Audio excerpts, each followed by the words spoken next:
नमस्कार दोस्तों, स्वागत है आपका हमारे यूट्यूब चैनल बिंदास पढ़ाई में। तो आज हम पढ़ेंगे chapter 3 of economics class 12th, जिसका नाम है लिबरलाइजेशन, प्राइवेटाइजेशन एंड ग्लोबलाइजेशन।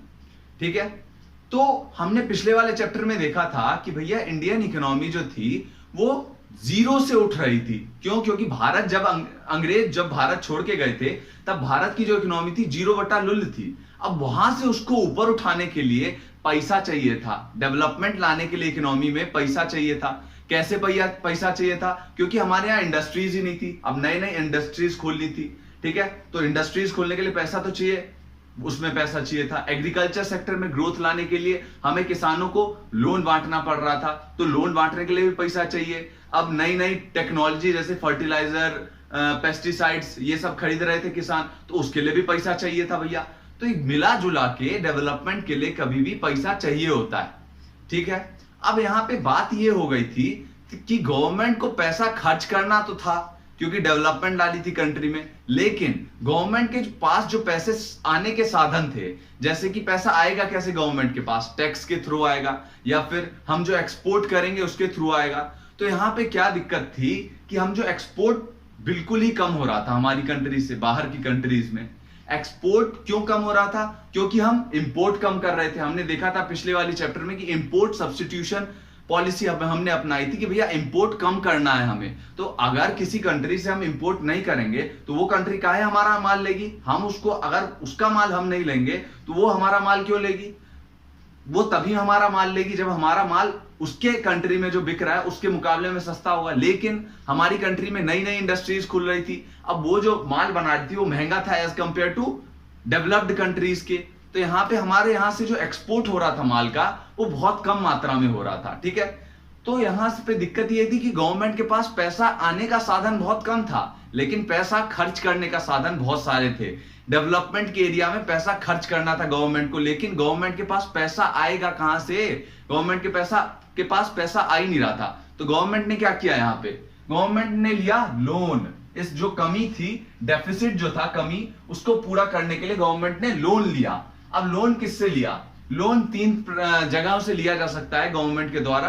पहला कि भैया मार्केट से ले ले, हमारे जैसे आम जनता से ले ले। उसके बाद दूसरा होता है कि भैया आरबीआई से ले ले या फिर बैंक्स जो है उनसे लोन ले ले। और तीसरा होता है फॉरेन इंस्टीट्यूशन से या फिर फॉरेन बड़े बड़ी कंट्रीज से।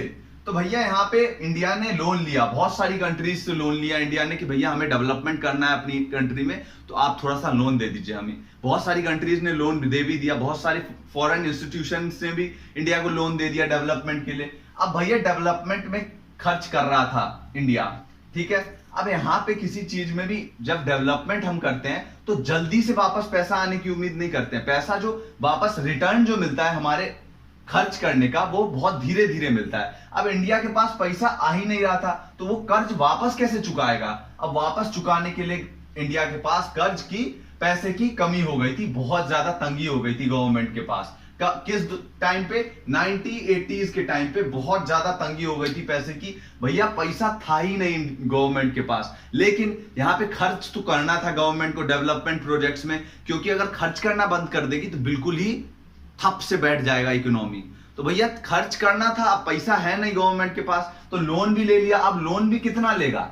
लोन भी तो उतना ही लेगा ना जितना बाहर की कंट्रीज देंगी। अब यहाँ पे इंडिया को लोन देने से मना कर दिया, सारी कंट्रीज ने बोला कि अरे भाई तू जिस से लोन लिया है उसको तो पैसा वापस ही नहीं दे रहा, हम काहे तेरे को लोन दे? तो भैया लोन देने से मना कर दिया कंट्रीज ने। अब यहाँ पे इंडिया जो था बिल्कुल ही अब लाचार हो गया, बेगाना बेगाना फिरता रहा। ठीक है, कि भैया कोई तो पैसा दे दे, लेकिन इंडिया को पैसा मिल नहीं रहा था कहीं से। फिर इंडिया कहां गया? भैया इंडिया गया बड़ी बड़ी इंस्टीट्यूशन के पास। हमारे मनमोहन सिंह थे उस टाइम में फाइनेंस मिनिस्टर, तो मनमोहन सिंह जी गए आईएमएफ के पास, वर्ल्ड बैंक के पास, बड़ी बड़ी जो इंस्टीट्यूशंस हैं जो पूरे वर्ल्ड को चलाती हैं उसके पास गए, वर्ल्ड बैंक के पास गए, आईएमएफ के पास गए। तो भैया आईएमएफ और वर्ल्ड बैंक ने बोला कि चल ठीक है, तेरे को पैसा दे देते हैं, कोई तेरे को पैसा नहीं दे रहा, मैं तेरे को पैसा दूंगा, लेकिन एक ही शर्त पे दूंगा कि भैया तुझे अपना जो इकोनॉमी है उसको खोलना पड़ेगा। तुझे अपने इकोनॉमी में जितना भी रिस्ट्रिक्शन तूने लगा रखा ना तेज दिमाग चला के कि भैया बाहर से माल आए नहीं हमारे पास, लेकिन हम बाहर माल भेजें, तो भैया काहे नहीं आएगा बाहर से तेरे पास माल?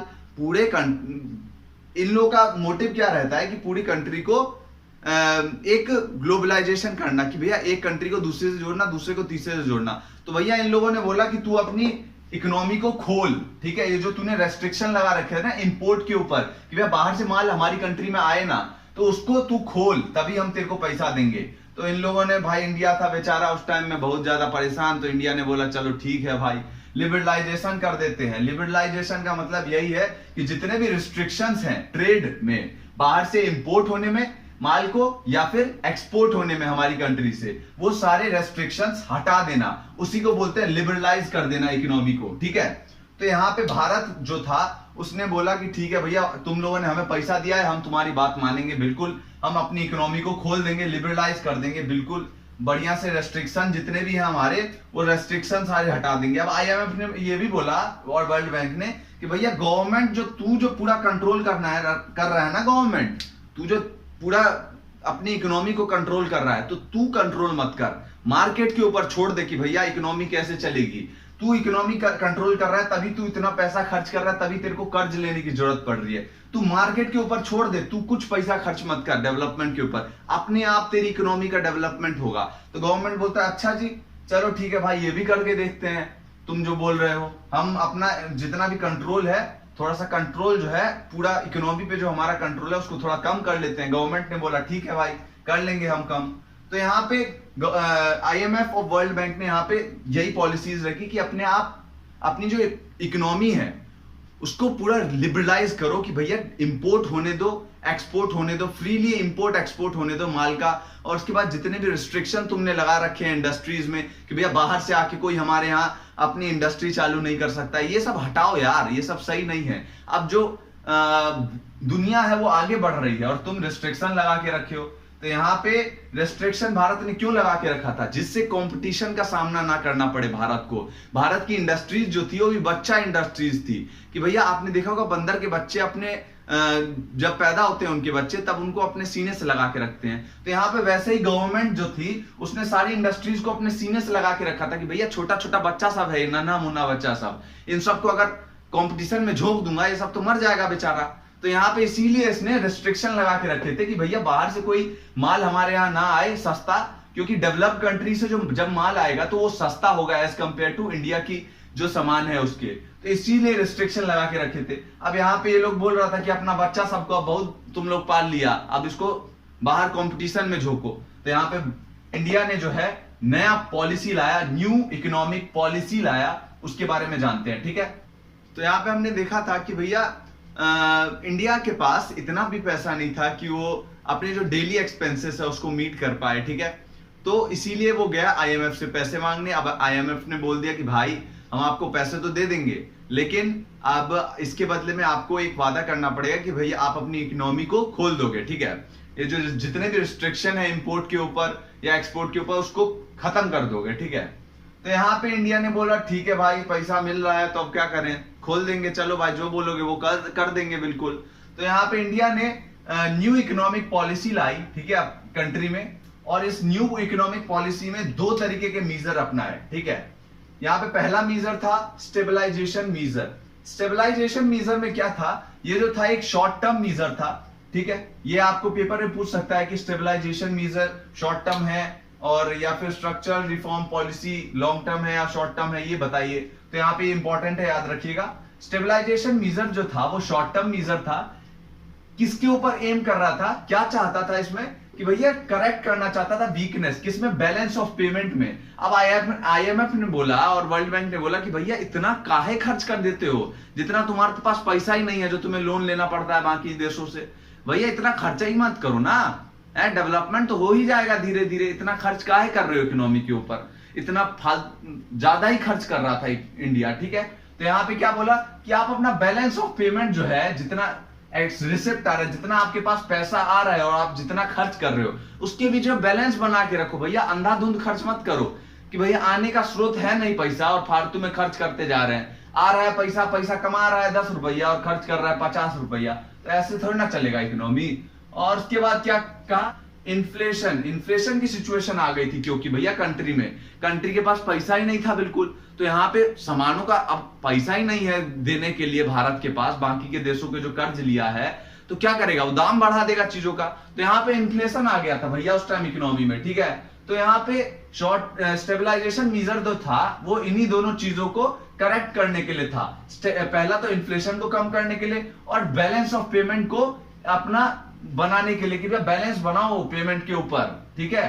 तो यहाँ पे स्टेबलाइजेशन मेजर में ये था। स्ट्रक्चरल रिफॉर्म पॉलिसी में क्या था कि ये जो था एक लॉन्ग टर्म मेजर था, ये जो था लॉन्ग टर्म मेजर था। इसमें क्या था कि क्या करना चाह रहा था, ये क्रिएटिंग इंटरनेशनल कॉम्पिटिटिवनेस, कि भैया इंडिया ने जो था पूरा रिस्ट्रिक्शन लगा के रखा था ट्रेड के ऊपर कि बाहर से जो सामान है वो आ नहीं सकता है हमारी कंट्री में, जिससे कंपटीशन ना मिले, ठीक है।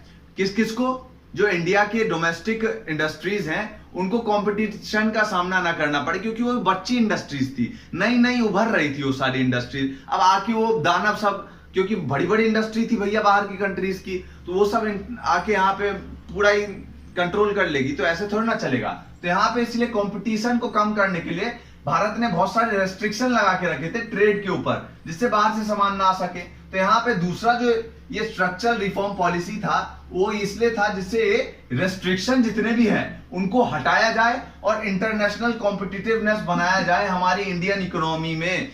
जब भैया बाहर से आके आराम से कोई भी अपना कारोबार भी यहाँ पे कर सकता है, बाहर का सामान भी यहाँ पे आके आराम से बेच सकता है भारत में, सब कुछ आदान प्रदान जो है वो आसान हो जाए, एक्सपोर्ट इंपोर्ट, ठीक है।